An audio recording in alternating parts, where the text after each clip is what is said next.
When I was a child, my school had a tree house at the back of the land.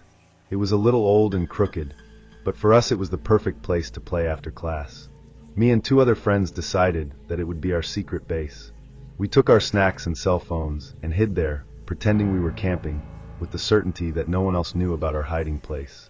The sun was already going away, and the shadows stretched through the school.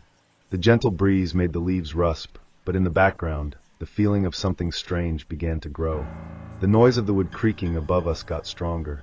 Every minute, it seemed heavier, as if someone was climbing the stairs. We looked at each other, not understanding what was happening. One of us suggested that it was a teacher going to check, but we didn't hear the typical steps, nor a voice. It was just the sound of the wood creaking, slow and continuous, until, unable to ignore, we decided to open the door of the tree house to take a look. When we did this, the vision paralyzed us. There was no one up there. We got confused, but it didn't take long for us to realize what was really happening. When we looked down, at a distance that seemed endless to us, we saw a man. He was standing shirtless, with his hands dirty with dirt. His eyes were fixed on us, and he smiled. The smile wasn't normal. It was weird, something you only see in nightmares. The man didn't move, he stood still, smiling at us with those hands covered in dirt, as if he was expecting something. I couldn't think of anything, not even how to react. He said something that to this day gives me goosebumps. "This was my house, did you know?" That sentence sounded more like a threat than a question. The worst of all was his expression. It wasn't just a bizarre smile, but the way he seemed to be enjoying seeing the fear in our eyes. I looked at my friends, and saw that they were as scared as I was. Fear took us by storm, and without thinking twice, we ran to the stairs and went down as fast as we could. I was the last to go down, and when I looked back, the man was still there, standing, watching. It didn't look like he was in a hurry to leave. My heart was racing, and I knew that was not normal. When we finally got to the ground, the feeling of being watched did not disappear. We ran away from the tree house, without looking back, and hid behind a nearby wall. We stayed there, trying to process what we just saw, but something told me that we shouldn't go back there so soon. The following week, the school was surrounded by the police. They closed the area around the tree house, and began to dig on the ground. They didn't say anything to us at the time, but we learned that they had found several things buried in the surrounding bust, belongings of missing children. The most shocking thing was when we learned that some of these children had disappeared years before, exactly in that same neighborhood. And the man we found? He never showed up again. But the treehouse stayed there, abandoned, until it was demolished some time later. I never forgot my neighbor's treehouse in front. When I was a child, he had an incredible structure in the backyard, all made of wood, with windows and even hanging curtains. I looked at that every day, with a mixture of envy and desire.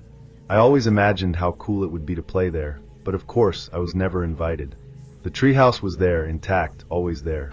As the years passed, time began to do its job, and the treehouse became abandoned, with the structure rotting. Eventually, it became a dark and scary place, but still, I had that curiosity to know what was inside. That's when a friend and I decided to enter the treehouse, hidden, without telling anyone. We just wanted to explore and see what was left of all that. The house seemed deserted, with old toys scattered around, and even clothes still folded, as if someone had simply stopped using them suddenly.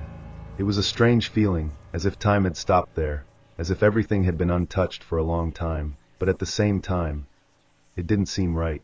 What disturbed me the most, however, was finding a wooden box under the bed. I don't know why, but something told me to open it. Inside it, I found several newspaper clippings. They weren't just random clippings. All the news talked about missing children in our city. Some photos were marked with a pen, as if someone was trying to highlight something important. And then I saw it. One of the photos was of my brother. I was 5 years old when he disappeared, and the pain of seeing that photo there, in a box hidden in a tree house, was indescribable. My heart stopped for a moment, and a feeling of dread took over me. I went straight to the police and showed everything I found. They were as shocked as I was. The next day, the treehouse was demolished without warning. What terrified me even more was the fact that same night, my neighbor moved. He just disappeared. We never heard from him again, and his house was put up for sale soon after. Something tells me that he knew more than he was letting through, and worst of all, the feeling that my brother was never the only one to disappear in that city haunts me to this day. My father built a tree house when I was 9 years old. It was simple, but for me it looked like a castle. It was at the bottom of the backyard, between two large pine trees. He did that to encourage me to leave the screens and play more outside. It worked. I spent hours there reading, drawing, inventing stories. Sometimes I even slept there on weekends, taking a sleeping bag and a flashlight. But there was one thing. Every time I slept there, I had horrible nightmares. Things I didn't use to dream. People watching me through the slings, figures under the house, voices whispering inside my head. I never told my parents. I thought it was just my imagination or fear of the dark, and I didn't want to look weak. One night, I woke up suddenly. It was very dark, and for a second I thought I had heard someone say my name. I was completely immobile, with my breath held. I can't explain, but I felt that there was someone in there with me. I didn't hear footsteps, nor did I see any face, just a silhouette in the corner of the house, as if someone was squatting there watching. I blinked, and it was no longer there. I convinced myself that it was just a bad dream. But the next morning, when I went to put away my sleeping bag, I noticed footprints. Mud footprints on the wooden floor of the house. They weren't mine. I had climbed with clean feet, and those marks came from the window and went to the corner where I thought I saw the silhouette. I wanted to tell, but I lacked courage. After that, other things began to happen. My socks began to disappear from the time bar. A cart that I left on the step disappeared and appeared broken 2 days later. My mother's hairbrush disappeared from the laundry and was never found again. The worst was on a Saturday afternoon when I decided to clean the base of the tree house. That's when I saw, between the grass and some stones, a small hole badly covered, as if someone had buried something in a hurry. I dug with a branch, and I found it. A market bag, dirty with dirt. Inside, several photos. Photos of my family. Photos taken from afar, through the window of the house. My father on the couch, my mother in the kitchen, me sleeping in the room. Including a photo of me sleeping in the tree house, with the window open, taken from the outside from top to bottom. Someone was there, close enough to see me sleep. I never entered that house again.